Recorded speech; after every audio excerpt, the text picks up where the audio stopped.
Makanya gue pengen banget hari ini gue harus ketemu sama anak gue. Diangkat dari kisah nyata, tidak ada manusia yang terbebas dari masalah. Mulai dari yang sepele hingga yang terberat. Tapi semua masalah pasti ada jalan keluarnya. Kami hadir di sini membantu memberikan solusi yang menginspirasi. Ini ayah Lutfi, ini ayah kamu yang sebenarnya ayah kandung. Semua punya cerita. Hadir setiap Senin sampai Jumat jam 2 siang di Trans TV. Terus Duda sudah tidak ada lagi di Glenn Fredly karena sekarang sudah menikah dengan gadis cantik. Gadis cantik dan muda loh, itu penting Ya loh. Baru 24 tahun nih kalau nggak salah ya. Jauh banget ya, Jauh banget tapi ya, nggak apa-apa dong. Namanya cinta itu tidak mengenal umur. Yang penting di situ ada rasa, ya kan? Tentunya harus ada rasa dong. Rasa nyaman dan kepercayaan itu paling penting, pemirsa. Iya ya benar kan? sekali, rasa itu paling penting. Tapi rasa itu jangan menjadi rasa yang pernah ada. Rasa itu terus harus ada dalam pernikahan, bener nggak? Jadi tidak akan pernah bisa hilang ya. Iya. Selalu diingat-ingat kembali memori-memori di masa awal cinta gitu. mula-mulanya harus selalu ada. Karena namanya kalau Bapak pernikahan, pendeta. namanya pernikahan kan mungkin pasti ada manisnya, ada asemnya, ada Amin. kecutnya. Ya nggak sih, ada pahitnya juga. Ibu lagi ngerasain pahit sekarang?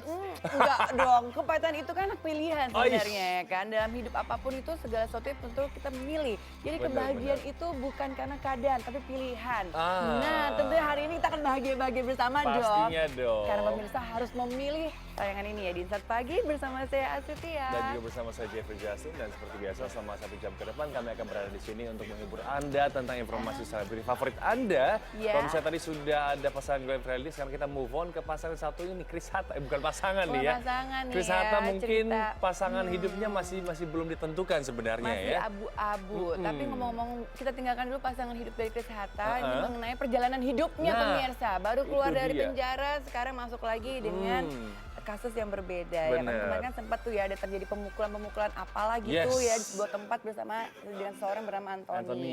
Katanya sih kemarin sudah mendapatkan musyawarah tapi Bener. mufakat gitu ya Sudah bahwa damai. tuntutan-tuntutan dari Anthony akan ditarik, Dicabut, bener. Tetapi sekarang kenapa Chris Hatta masih mendekam dalam penjara? Jadi Chris Hatta belum keluar, malah yang keluarnya adalah air mata ibunya Chris Hatta. Aduh sedih Luar deh. biasa puitis Aku tuh sekali. kalau udah sampai air mata keluar, seorang ibu tuh Seorang langsung ibu kayak ya.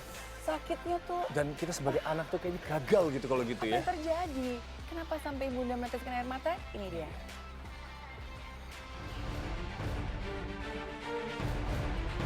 Perjuangan Ibunda Chris Hatta untuk membantu sang anak agar bisa terbebas dari jeruji besi nampaknya belum berbuah manis. Langkah untuk mengajak Anthony Helenar berdamai tampaknya belum bisa membuat Chris langsung dibebaskan. Hingga kini, Chris masih saja harus mendekam di penjara, padahal Anthony sudah mencabut berkas laporannya pasca berdamai. Hal ini tentu membuat Anne yang sudah berjuang begitu jauh merasa kecewa. Sebelumnya, pihak Chris dan Anthony sempat saling melayangkan laporan ke pihak berwajib dengan dugaan penganiayaan yang dilakukan oleh Chris. Buntut dari hal ini, Chris dan sang ibunda pun melaporkan Anthony dengan dalih pencemaran nama baik pada 26 Juli 2019 silam. Namun keduanya sudah sepakat untuk saling mencabut laporan dan menuju jalan berdamai. Tampaknya perjanjian ini hanyalah perjanjian semata. Hal yang diharapkan dapat membebaskan sang anak rupanya belum berhasil dilakukan Anna.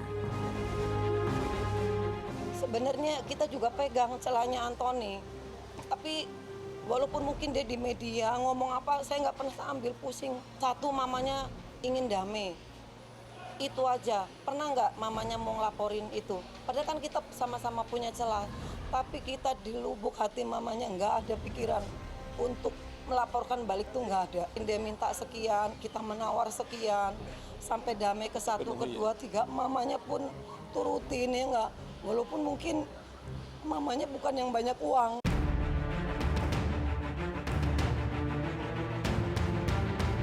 Mungkin pemirsa di rumah masih ingat jika pada kasus hukum yang menjerat Chris sebelumnya, sang ibunda selalu setia berada di samping Chris untuk memberikan dukungan dan semangat.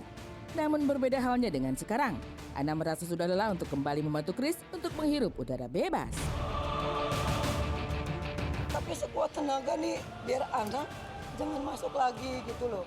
Kalau terjadi sampai segini, kadang mamanya juga nggak ngerti ya. Kenapa kamu diperpanjang ya Chris? Iya ya Ma, ya udah Ma, Mama udah nggak usah kesana kemari. Mungkin 3 hari kan aku juga sakit ya, sampai suaranya nggak ada. Udah Ma, nggak usah kesana kemari. Udah, aku diperpanjang kok. Mungkin anaknya ikhlas, mamanya juga suruh ikhlas juga. Ya udah, mamanya kan tinggal nurutin aja gitu. Sekuat mamanya ya untuk membantu anaknya gitu. Cuman kan ternyata mentok juga sampai di sini.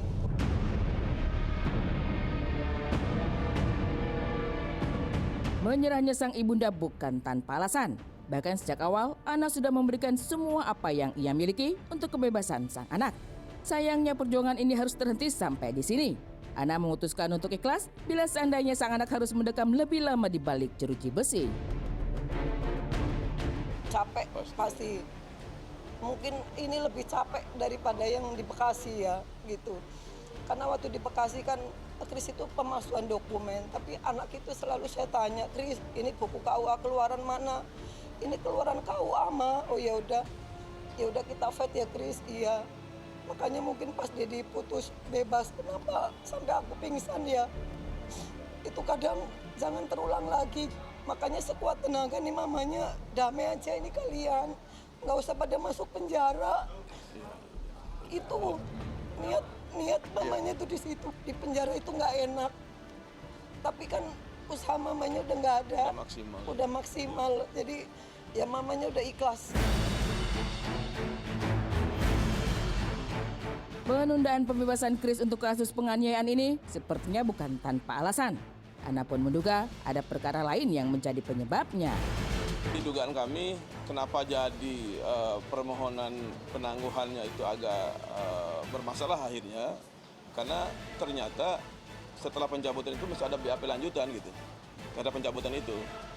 Ya, sesuai dengan kesepakatan dan komitmen di perjanjian itu memang harus seperti itu.